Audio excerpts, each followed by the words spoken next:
Olá, queridos, tudo tranquilinho? Muito bem, meus guerreiros. Continuamos agora uma parte importantíssima das nossas videoaulas.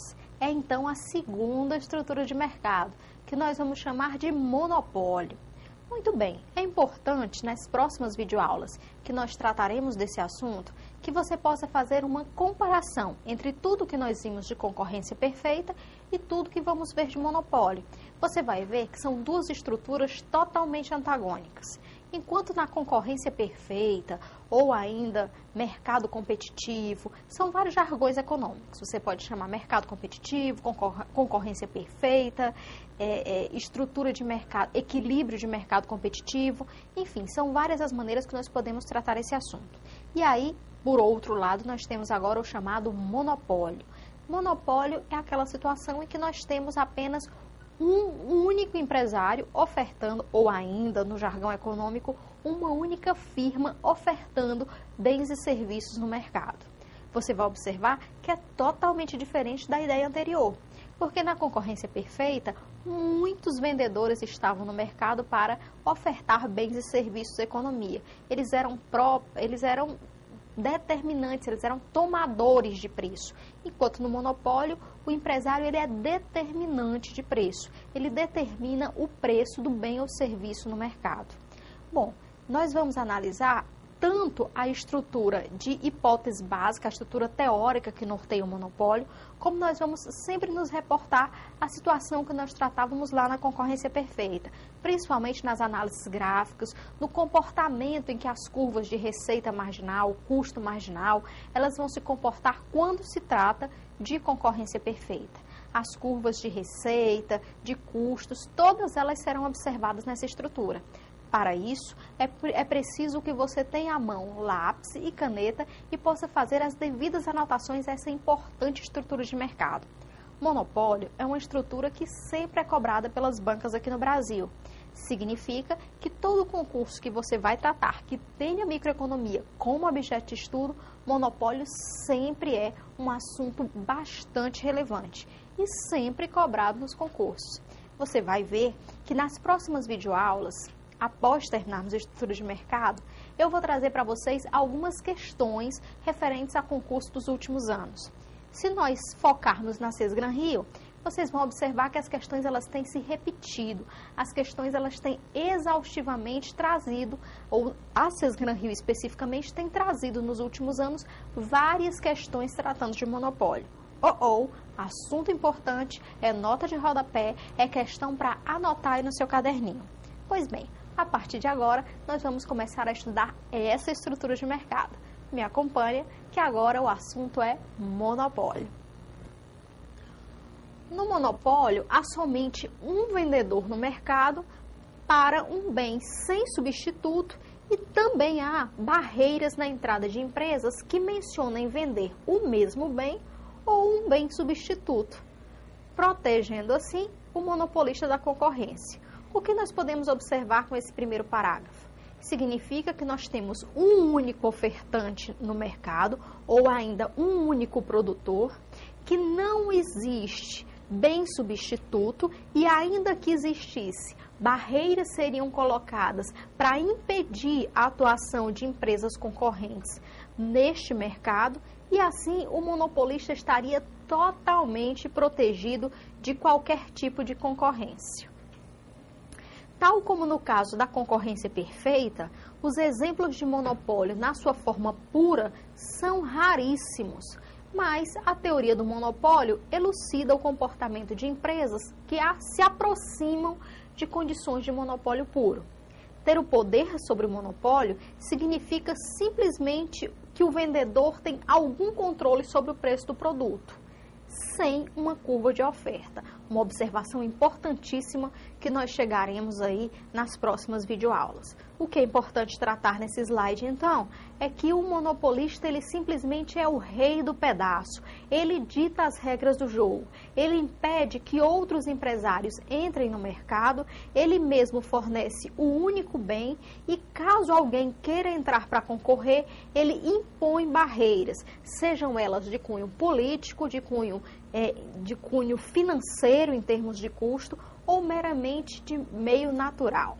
Bom, para nós estudarmos essa estrutura de mercado, é importante que nós entendamos, então, as hipóteses básicas que norteiam o monopólio. São elas, então. A primeira hipótese do monopólio é que um único e determinado produto é suprido por uma única firma. Ou seja, nós teríamos aí uma firma, desculpa, não é um único produto, mas um produto de maneira geral vai ser suprido por uma única firma. Então, uma única firma oferece o produto em um determinado preço.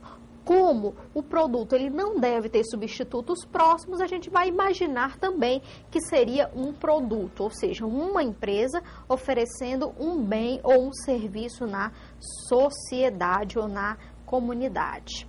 Uma outra hipótese importante e básica é que não há substitutos próximos para esse produto. Então, nós estamos aí complementando a primeira hipótese, ou seja, o monopolista enfrenta pouca ou praticamente nenhuma concorrência.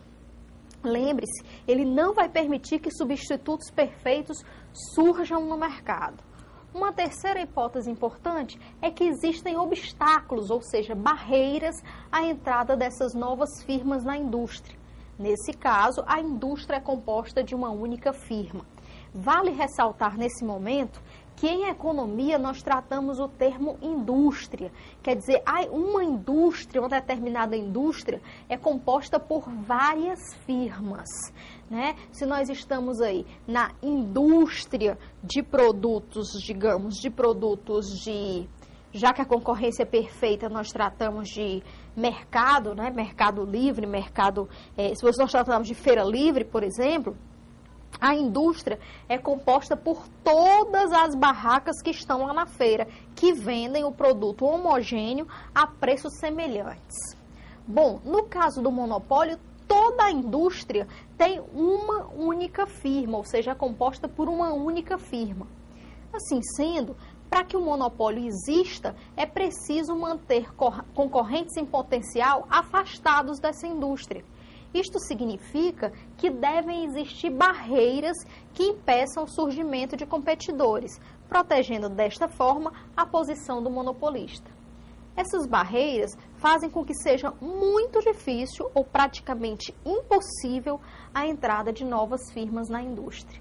Bom, nós sabemos que os obstáculos existem, as barreiras existem, mas que barreiras são essas? Alguns tipos de barreiras que podem ser mencionadas são as seguintes. A primeira barreira é a chamada economias de escala, ou seja, empresas novas tendem a entrar em mercados a níveis de produção menores que as empresas estabelecidas e, portanto, com custos elevadíssimos. Proteção legal. Proteções legais, como o direito autoral e a patente, garantem que o seu detentor tenha exclusividade no mercado. Um outro tipo de barreira é a chamada propriedade exclusiva de matéria-prima, quando apenas uma firma, apenas uma empresa detém aí toda a matéria-prima para a produção de determinado bem ou serviço no mercado. Uma outra barreira existente ainda, que pode existir para a consolidação ou para a existência do monopólio, é o chamado lobby político, quando a vontade política impede que haja a livre concorrência. E uma última barreira que nós podemos apresentar ainda seriam os chamados monopólios estatais, onde o Estado não aceita dividir a prestação de determinado bem ou serviço com empresas privadas. Ou seja, isso acontece quando são bens ou serviços que, segundo a teoria e o próprio governo, são aí de atividade estatal, porque atendem aí a uma coletividade ou então são casos de segurança nacional. Com a venda das estatais no Brasil, nós temos aí uma redução drástica dos antigos monopólios estatais. Então, os monopólios estatais pertencem e são regulamentados pelos governos federal, estadual e municipal. No Brasil, aí você tem aí uma redução drástica e a queda da maior parte dos monopólios estatais. Pois bem, Fazendo então um resumex de todas essas barreiras que impedem a existência da livre concorrência. Nós podemos tratar o seguinte: a primeira barreira são as chamadas economias de escala, ou seja, por que uma empresa consolidada deixaria o concorrente entrar no mercado? Bom, vou tratar agora de jargões econômicos. O monopolista também é chamado de firma estabelecida. Ela já está no mercado, já atua há bastante tempo e domina todo o mercado. Existe também a chamada firma entrante, que é a concorrente. Então, nós podemos tratar tanto de monopólio como de empresa estabelecida e de concorrente ou firma entrante. Agora, imagine o seguinte: existe uma barreira que é a barreira financeira, ou seja, a prestação de serviços pelo monopólio implicam que geralmente monopólios eles ocorrem quando os custos de produção são elevadíssimos. Isso significa que entrar no mercado para concorrer com o monopólio é um tiro muitas vezes no próprio pé, porque se nós considerarmos uma grande estrutura de custos e uma baixa lucros obtidos no médio e longo prazo, o que aconteceria? Imagine o seguinte: uma empresa entrante entra no mercado, assume todos os custos inerentes à produção e quando chega no momento de competir com o monopólio, o monopolista simplesmente decide vender o seu produto abaixo do preço de custo, por exemplo. Isso faria rapidamente com que o concorrente quebrasse e assim saísse rapidamente do mercado. Sendo assim, é muito difícil, ou a estrutura de custos é uma barreira aí que impede a entrada de novos competidores. Geralmente, os monopólios arcam com toda a estrutura de custos, geralmente custos em energia elétrica, custos de telefonia, quer dizer, custos muito elevados, empresas de minérios, quer dizer, que necessitam de toda uma estrutura muito pesada, muito cara e que de difícil concorrência. Mesmo que o concorrente ou o entrante consiga o capital necessário, ele corre o risco de quebrar antes mesmo do primeiro ano de funcionamento, se o monopolista tiver realmente muita força no mercado, muito poder sobre o mercado. Pois bem, não é apenas essa barreira existente. Por exemplo, se você pensar em lobby político e o monopolista, ou a firma monopolista, tiver poder para impedir legalmente a entrada de novas empresas no mercado. No caso de patentes, descoberta de novos produtos para expor à sociedade ou para oferecer à sociedade, também esses serão responsáveis pelo impedimento de novas empresas oferecendo um substituto perfeito. E, finalmente, a existência aí de monopólios estatais, onde o Estado não abre mão da prestação de alguns bens ou de determinados bens e serviços à sociedade, principalmente os que ele considera essenciais à segurança nacional. Muito bem. Monopólio não acabou, você vai continuar me acompanhando. Nas próximas videoaulas nós vamos tratar aí de toda a estrutura ou o comportamento, tanto da receita como da estrutura de custos. Nós vamos determinar preço, nós vamos entender a relação que existe entre a receita total e a demanda do monopólio. Isso tudo estará ligado às hipóteses iniciais do monopólio. Significa que, mais uma vez, eu tenho que relembrar você, sempre que nós estivermos estudando modelos econômicos, no nosso caso da microeconomia, estruturas de mercado, é fundamental que as hipóteses básicas estejam na sua cabeça. Por que, Kilvia? As conclusões inerentes à própria estrutura de mercado serão muitas vezes respondidas, questionamentos que poderiam vir à sua mente facilmente são dissipados se você tiver em mente a estrutura do mercado, a hipótese daquela estrutura, o que faz com que aquele mercado tenha esse comportamento. Não esqueça, nós estamos tratando de monopólio. Monopólio totalmente antagônico à concorrência perfeita. Vale a pena ter no caderno essas anotações para poder comparar.